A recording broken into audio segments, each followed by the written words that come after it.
Welcome back to The Quest, where we're bringing you back for league updates, European action, and possibly the best goal I've ever scored in Football Manager. So we bring you back for our Europa Conference League, League Path, third qualifying round, second leg. There's a snappy little title, and you will see we are 3-1 up from the home leg, but now we've got to travel out to Portugal, where things, I imagine, are going to be an awful lot tougher. Let's show you where we are in the league, first of all. Not played many games since the last episode. We're currently in 5th place, and I think already, after just 4 games, I understand where we are in the pecking order. We're nowhere near as good as the big clubs. We've already lost to Dinamo in our last episode. We've lost to Rijeka whilst you've been away. I don't think we're as good as Hajduk either, but we are better than all of the teams that are currently sitting in the table below us. And I guess that kind of makes sense when you look at the season preview. We are expected to finish 6th. I think we're going to do 2 places better than that, and I think we'll finish 4th again.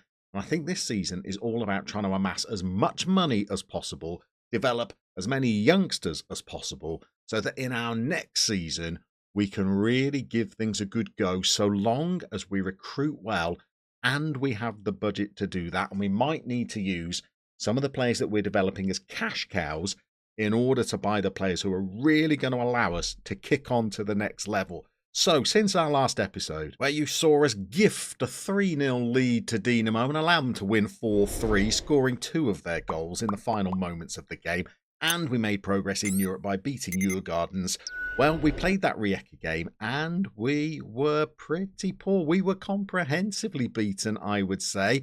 There's no crying about this one. They deserved to beat us. We had poor performances all over the pitch. Chuck is really starting to concern me now. I don't think I'm playing him in a position that is unreasonable. He's a left-footed player.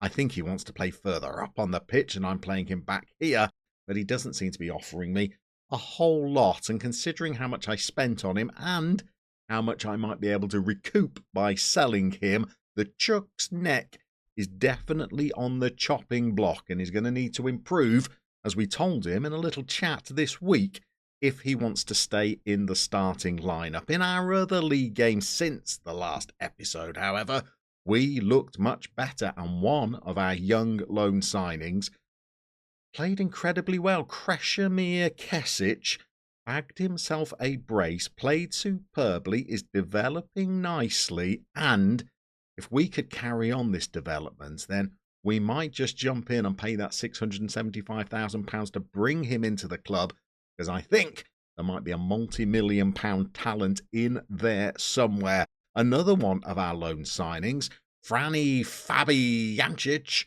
was also on the score sheet, and again, it looks like another player that we might be interested in bringing in permanently, assuming we can raise the funds to do that and get them to agree a contract. So we got a 4-1 win and looked good, but it was in the game against our Portuguese opponents at home that we looked even better. I think we should have scored more. We had a goal disallowed.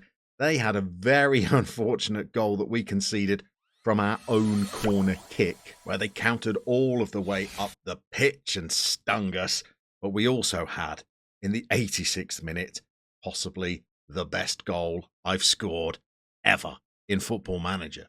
Babania's strike came late in the game, and I've waited a while to see one of these overhead kicks. I've seen plenty of overhead kicks that have whizzed over the crossbar, but on this occasion, the acrobatics of Babania paid off as he almost removed a defender's head before rifling it into the top corner.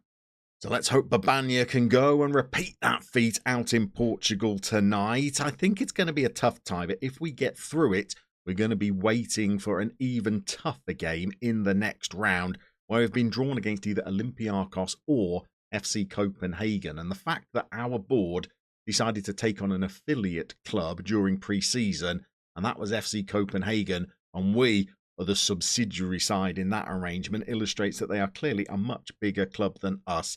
So that is going to be difficult, but I think we also need to get a wriggle on if we're going to reach a final of one of these European competitions, because clubs from our nation are coming pretty close themselves. Hajduk Split had a great league phase in this competition last year, and they went on to reach the semi-finals of the Conference League, eventually losing to Monza, and it was actually Monza that went on and won the competition. So Hajduk were not a million miles away from reaching a final here, so we have got to get our skates on. We've also got Dinamo, who are even stronger than Hajduk, but will be competing in the Champions League initially, but they could drop down and potentially reach a European final before us as well. And if they do, then all of our work in Lokomotiva is going to have to be traded in. We're going to have to head off to another nation. But given that Norway is already out of the running because Bodø Glimt have reached a European final whilst we've been playing this save, if it was to happen in Croatia as well, I'm not sure where our next destination would be.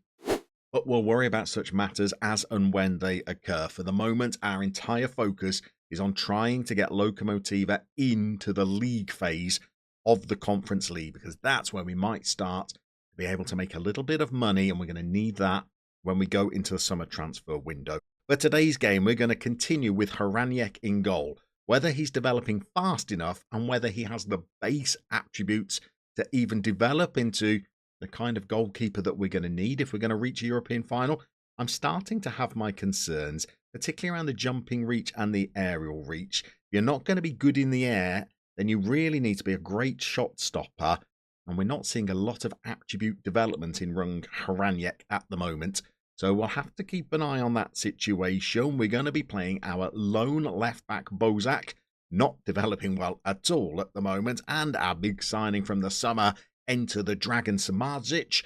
He's looking a little bit better for the money that we spent on him. We're going to have Big Willie in central defence with John Mersinad today. We've been blooding lots of our youngsters at centre-back during league games, including on loan player Big Franja and our own in-house academy project, Kresimir Novoselic. And given that he's 6'6" and his attributes are going in the right direction, we're starting to think that he might be a good player for the future. In midfield today, we're going to continue with Kesic. He might be a little bit tired. I don't think he's going to make it through a whole game, having just played in the league a few days ago. But I certainly want to keep his good form going if we can. Babania is going to be playing, Amar is going to be playing, and then the big question mark, Tiny Chuk. Granted, maybe as a left winger in a flat four, he's not where he wants to be. But it's the only place I can squeeze him into the team at the moment, unless he's the long-term replacement to Stanley Tucci up front. But Tucci's playing well and scoring goals, so I don't see him dislodging the Tuch during this season. And our final player that you're going to get to see in action today is Krzysztof Daniek, possibly my better signing when I first joined Lokomotiva. He's already got 2 assists and a goal in Europe and a goal in one of our 3 league games as well. And that is going to be our lineup as we go and try and make progress in the Conference League. So as a team that finished 4th in the Portuguese top flight last season, above Sporting from Lisbon, this is a good side. I think we might need to score because I think they're going to register tonight. We have a corner early on that we nod over the bar. They have got the delightfully named Albuquerque as their goalkeeper. And they've got a good striker called Samu who caused us a lot of trouble in the first leg. But early on in this away tie, it's us that seems to be making the running as Amaya escapes down the right, plays the ball back. We've worked it over to the left now. It's gone into the box. And that is why we're not even thinking of replacing Stanley Tucci at the moment, because as a target forward, he's a presence in the box. He holds the ball up well. He takes penalties for us. And in addition, when a chance comes his way, he can plant a header past the keeper like a good un, as he does on that occasion. Hot dog! Albuquerque has been beaten early. So stay tuned for more musical references that you will not understand as we kick off once more, and Campuala is on the ball, playing it out to Babania and Amaya, who looks $1 million since we moved them to a right winger, and like Tuk, who looks like $1.50 since we moved him to be a left winger, but he's slung in across there, God bless him. And Tucci plants a second header of the game past Albuquerque in goal. And we are now 5-1 up on aggregate, 2-0 up on the night. And let's give Tuk some credit there, because he has put in a really devilish cross that Tucci has just glanced into the top corner of the goal.